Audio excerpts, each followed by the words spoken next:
Welcome to Reach the World ASAP. My name is Pastor Scott Griswold, and I have the privilege today in Phoenix, Arizona, of meeting Sane. Sane, you came to church here because you're visiting your parents, but you are somewhere else.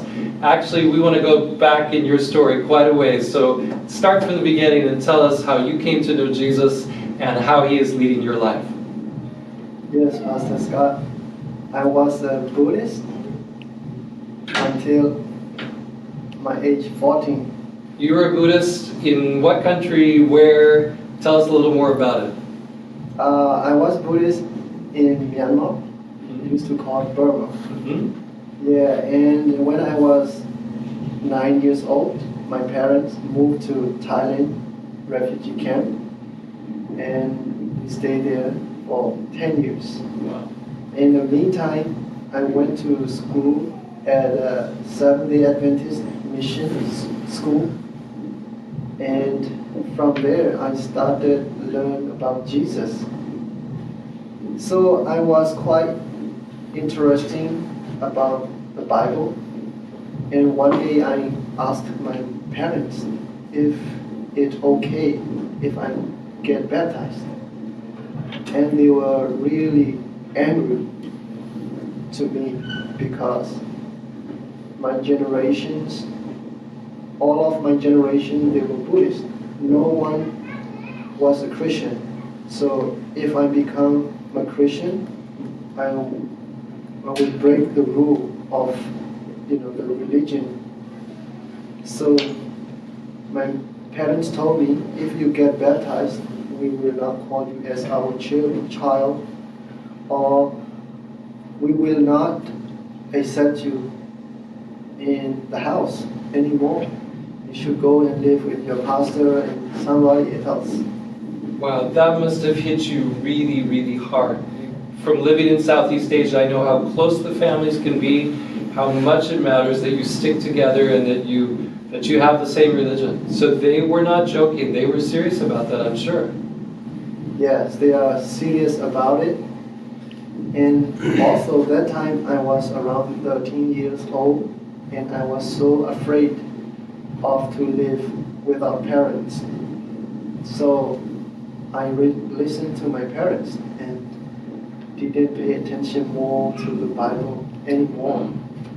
So what happened was, one day there was a fight or a kickboxing tournament in the refugee camp, and me and some friends, we went and watched the fight. And as I watched the fight, I saw many people were cheering, screaming to the fighters, and I felt encouraging. I felt like I wanted to fight too, so that I can feel the cheering, the real cheering for me. Wow. So I decided to sign my name and one opponent for the fight. So next day, and we came to the place to fight, and then I never fought before, and I never practiced, and I don't even know how to fight.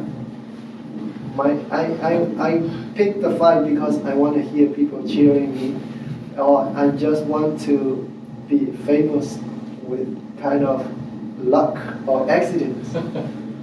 Where finally we went up on the ring, and at that time I was so shaking because I realized that I did the wrong decision. So plus I was more shaking when I saw my opponent's six-packs and muscle. I thought to myself, today is my last day. I could be dead in the ring. But anyway, we started fight, and then I couldn't do well. I didn't do well, didn't fight well. I got hit by so many punches, and I could even see stars and boom everywhere. Every time they hit my face, he hit my face, and I couldn't hit any punch on his face because he was so good fighter. So finally, I remember Every day they taught me at school about how to pray to Jesus. When you need help, Jesus will be there. Even Jesus has David to conquer Goliath. I was like, well, let me pray, even though, my parents don't like it. So I prayed, dear Lord, if you let me win this fight, I promise you, I won't fight again. And also I pray, if you let me win this fight, I promise you, I'll get baptized. Oh, that sounds like a prayer that would be impossible to answer. Right. But I guess so was David before Goliath. Okay, so what happened? So I was praying silently without closing eyes, just silence, nobody knows. So as soon as I'm done with praying, the judge called out us again.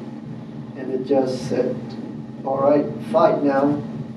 And this time, my fear decreased. I kind of gained encouragement more. Or confidence more.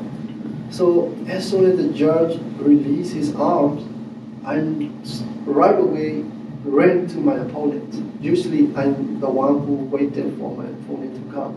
But this time I just straight run to my opponent and hug him and raised him and push him down on the floor. So before my opponent reached on the floor, my right knee hit his forehead. And then right there his forehead got cut, kind of a couple of inches. And his forehead started bleeding very bad. And then the judge start counting 1, 2. So in the meantime, I was praying, God, please don't let my opponent stand anymore. I promise you, I will get baptized for real. I don't care what my mom will say, but I will baptize. So finally, it went tense and my opponent couldn't stand up, and I won the fight. Oh my. And when I saw my opponent's forehead got cut, it reminds me of David and Goliath, which is, similar story a little bit. Wow. Yes, so I praised the Lord and I said, wow, when I was trying to do my own strength, I couldn't do anything. But when I just pray a simple prayer, it was so easy to overcome my opponent. So from there, I decided right away I will get baptized. That's amazing. So how did your family respond? So my family said to me, like we said, if you're baptized, just go and stay with your pastor or your friends. So I was saying in my heart, if God can deliver me from that fight with other things, He will keep and deliver me. So I didn't care anything anymore. I just focused to God. I believe that He will do everything. So I went and studied for the baptism, and then finally I got baptized. Anyway, I came home, even though my mom told me, if after you got baptized, don't come home. But I still came home. And then, even though she scolded me, or yelled at me, screamed at me, I didn't pay attention. I just went inside and then sleep, because I came home during the night. So later on, my father told my mom, it's enough. Don't worry. We still have one more son, which is Buddhist. So we will see the difference between these two. So Christian life and Buddhist life. So as we grew together, I was so on fire that I couldn't stay silent. I spoke to my brother about Jesus every day. So finally I invited him to the church, and then I introduced him to Jesus, and he later on he fell in love with Jesus. Oh wow. And even finally converted to Christianity. So I was so happy. And other than that, when my brother became a Christian, I get like more on fire. I talk to my friends. Whoever visited my house, I share with them about Jesus, and I invited them to the church. And with a short story, finally, 6 of my friends got baptized. Praise God. So I was so happy, and from there, this is my call and the calling from God. I should be a pastor. Every people see me, they started calling me a pastor or saying something like that. So it made me so happy. So I decided from there to become a pastor. So in 2009, I resettled to United States. So you moved to the United States, and you still had passion to be a pastor. How did it go from there? Yeah, I came to the United States, and the United States is not easy to live. You have to make out your living, pay the bill. So by that, I got distracted. It's like one of a temptation to me. So I keep working and living without pursuing my dream for 7 years. So after 7 years, I look back and I didn't see any accomplishment in my life. So I decided it's not the right way to do. And I prayed to God, and finally I got the opportunity to go to school. So I started with a preparatory college in California. From there, and I transferred to Union College, which is a little bit higher and sounds like will be more difficult than preparatory college. So when I got to Union, I studied hard and prayed, and I feel like I did very well. So because of the prayer, the relationship with God, it helps you. It makes something easy to me. That's fantastic. So you're there, you're headed into your 3rd year, and I want to know what happened to your parents.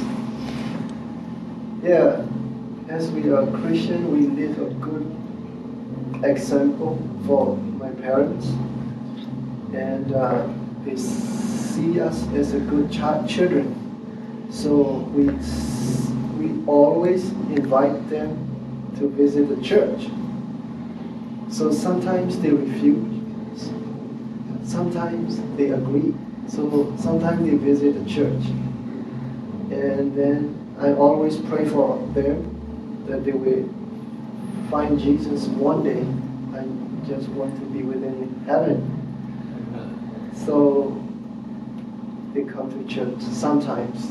And I hope in the future they will come every week with us. Amen. So this is my big prayer. And for now, I also study and work with a church, a small group, around 40 people. And I'm one of the leaders, helping them sometimes with sermon, sometimes with the church program, like visitation, sick people, like some people like born a new baby and visit them, when there is no hope, I will become hope for them. Go and visit them, pray for them, and they really appreciate what I do. I'm sure they do. It's been very special to hear your story, saying, and I know God has an amazing plan for you. I look forward to the next time I meet you to hear what God has been doing and how He's been leading. Thank you so much for sharing. What is God's call in your life? It may not be exactly the same as His, but it definitely is something that God has envisioned from before you were even born. If you don't know what it is, begin to pray and say, Lord, how do you want to use me? What is the plan you have for my life? And if you think you do know, then get up and follow it, because God is going to finish His work and He is looking for people that can serve Him with all of their hearts to see the coming of Jesus happen quicker. Together, let's reach the world ASAP.